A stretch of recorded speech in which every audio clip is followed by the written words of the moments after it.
It all started with her, an orca named White Gladys. One day she encountered a boat that either caused her pain or scared her really bad. It doesn't matter if the sailors did it on purpose or not. What matters is that Gladys went through a tough experience and learned from it. Now she's rallying other orcas around her in the waters of Spain and Portugal, and these orcas see boats as enemies. For several years now, these animals have been attacking boats of various sizes, and sailors have to find ways to defend themselves. The first encounter happened back in May 2020. When young orcas collided with a sailboat in the Strait of Gibraltar, damaging its rudder. Then, in July, another incident occurred, and it seemed like these predators got a taste for it because they just kept coming. By 2022, there were already 207 recorded interactions. That's what they call it when sailors collide with orcas.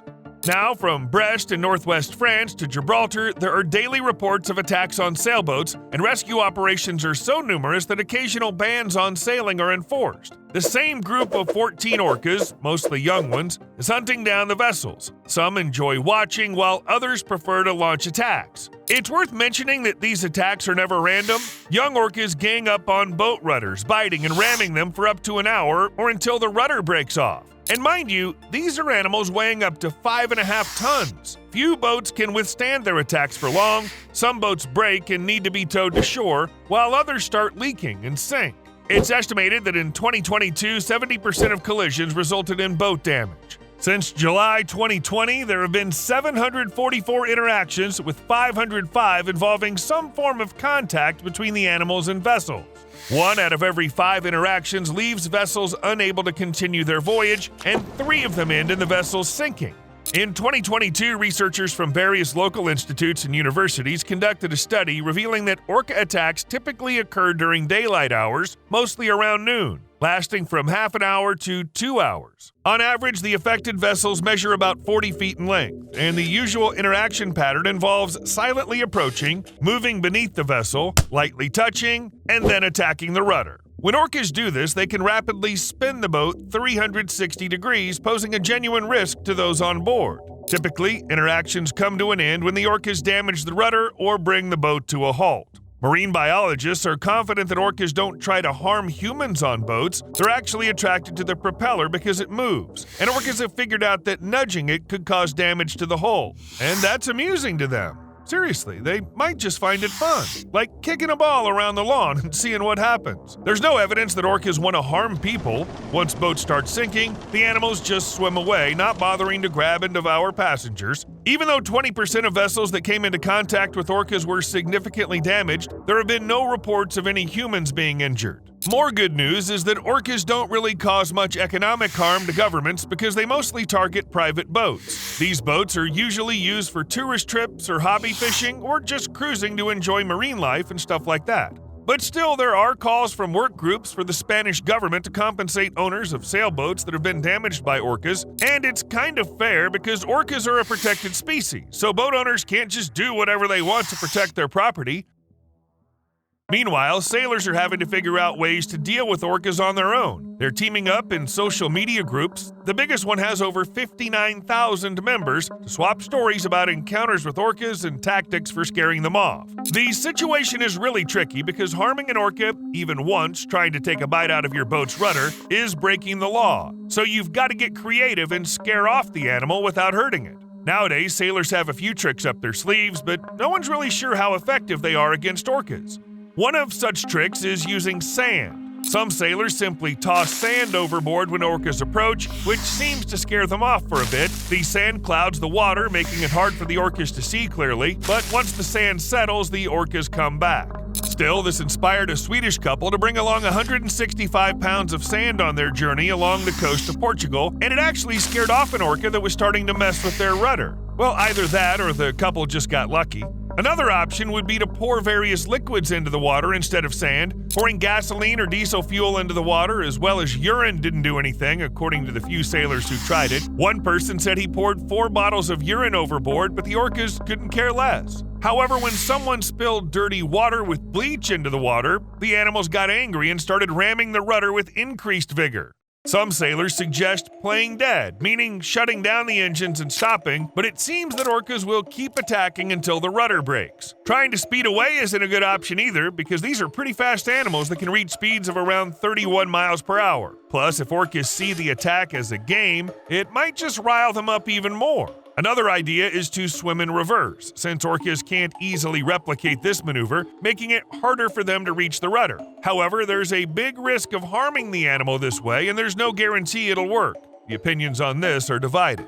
So here's the thing, making a lot of noise might seem like a good idea, but we've got to remember that any racket in the ocean is a bad idea, even if it's a carefully selected playlist of metal for orcas. Believe it or not, there are playlists like that floating around, and not just one. They include songs like The Blood of Power, Infinite Terror, Stretched and Devoured, and Exceptionally Sadistic. Word has it that this kind of music does the trick. Orcas usually back off after a few minutes, causing minimal harm.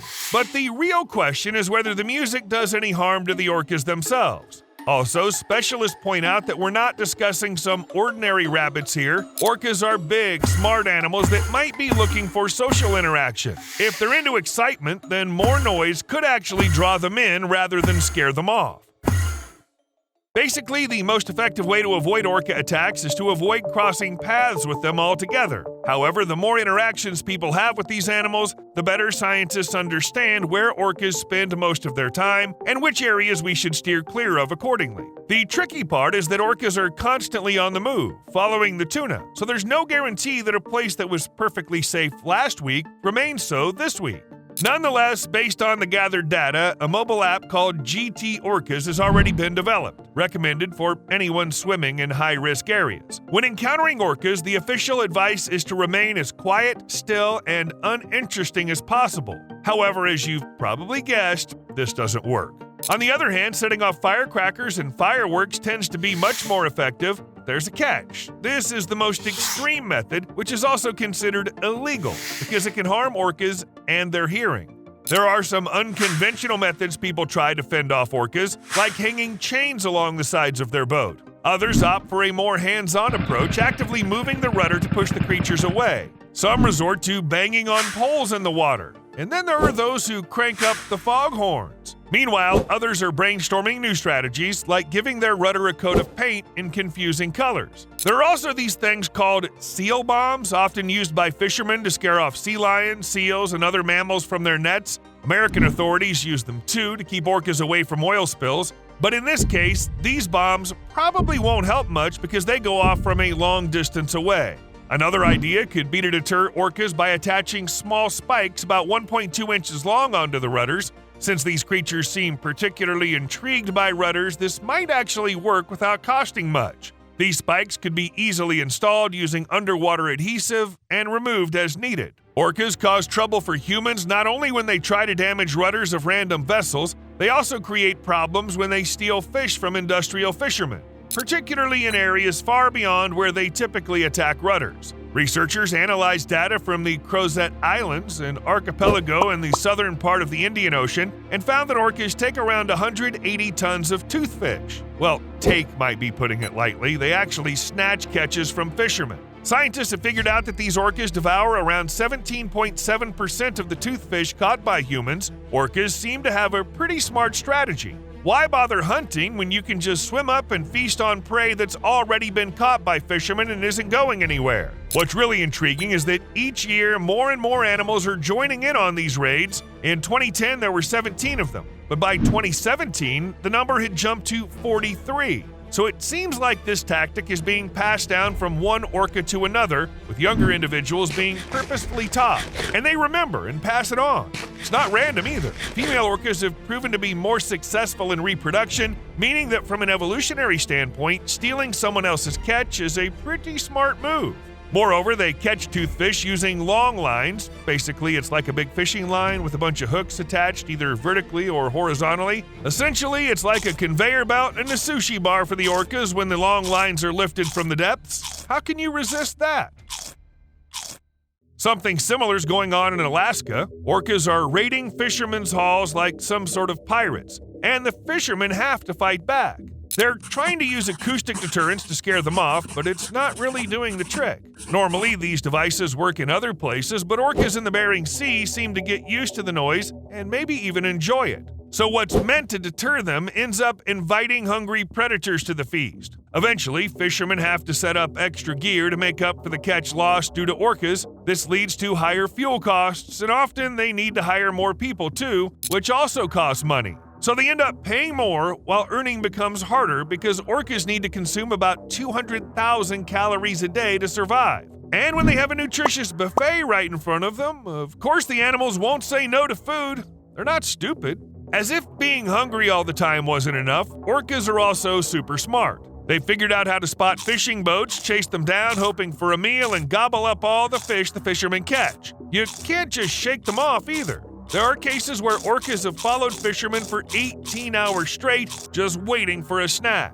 For them, it's a snack, but for the fishermen, losing 13 tons of halibut is a big deal. Sadly, orcas couldn't care less about someone else's financial situation, and sometimes they eat all the fish, leaving only lips on the hooks. Back in 2014, studies revealed that orcas were capable of stealing up to 69% of fish from fishing vessels, leading to a reduction of almost 7% of the halibut catch in Alaska. This resulted in significant financial and time losses. Eventually, many fishing companies have opted to switch from nets to steel-baited traps like those used for crab fishing. Also, trawling vessels, which orcas love to follow, can end up killing them. These animals get caught in nets while attempting their usual snack, becoming hopelessly entangled. To prevent orca deaths, some trawlers plan to coat nets with acoustically reflective materials like iron oxide or barium sulfate so the animals can more easily detect the nets and possibly avoid them. It'd be even better if orcas could teach each other to stay away from nets, but apparently even their intelligence falls short there. Plus, spotting those nets can be tricky, especially when all you're thinking about is fish. Still, orcas' ability to teach each other sometimes blows my mind. And did you know they have their own culture? It varies from group to group, with unique traditions, customs, and survival strategies. A great example illustrating orca behavior is the salmon hats phenomenon. Back in 1987, off the coast of the western United States, orcas started swimming around with dead salmon on their heads, and this quirky behavior caught on among other members of their pod. This trend lasted for a while until it seems the orcas simply got bored of it. Was there any real point to these salmon hats? Nope, the orcas just found them amusing. And this often leaves biologists scratching their heads. Most animals adopt certain behavior patterns because they serve them well. Chasing fishing boats to steal all the fish makes perfect sense, and makes sense in terms of evolution and survival. But attacking random boats to break their rudders doesn't make any sense from a normal animal's logic, and that's one reason why people still can't figure out how to deal with orcas' strange urge to wreck boats. I mean, why? Remember White Gladys, the female orca that started the whole rudder attack thing? Scientists think she really got hurt and might have wanted payback. But maybe the other orcas just thought it looked cool and decided to join in. Chasing boats and smashing into them until the rudder breaks and the ship sinks? That looks like fun. It's like a game, really.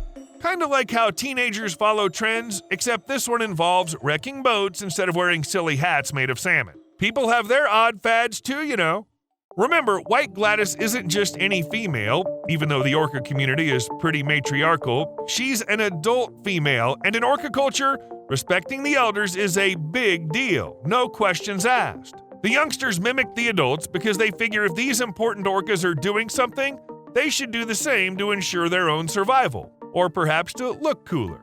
Unfortunately, we can't just ask orcas directly and find out their motives, so we can't say for sure whether White Gladys really taught the youth how to handle boats properly to avoid getting injured like she once experienced, or if the young orcas are simply imitating the behavior of their respected female because she's, well, respected. But the second option seems more intriguing, don't you think? At some point, when contemplating the intelligence of orcas, you inevitably start wondering if humans might somehow talk to orcas. Not in the sense of signing a non-aggression pact on paper, since orcas can't write, but you get the idea. Actually, there's a story like that. Ever heard of the Eden orcas? It's not some metaphor, but a real group of orcas that worked with whalers from the Yuin Nation. This tribe, living in New South Wales, considered the orca their totem animal and reincarnation of ancestors. What the Orcas thought about this is anyone's guess, but what we do know is that the tribe and the Orcas had a solid relationship long before whaling became a thing in Eden. Whaling operations in Eden kicked off around 1828, and then in 1844, tales began circulating about this unusual behavior. Eyewitnesses recounted stories of orcas hanging around Twofold Bay, seemingly on the lookout for other cetaceans.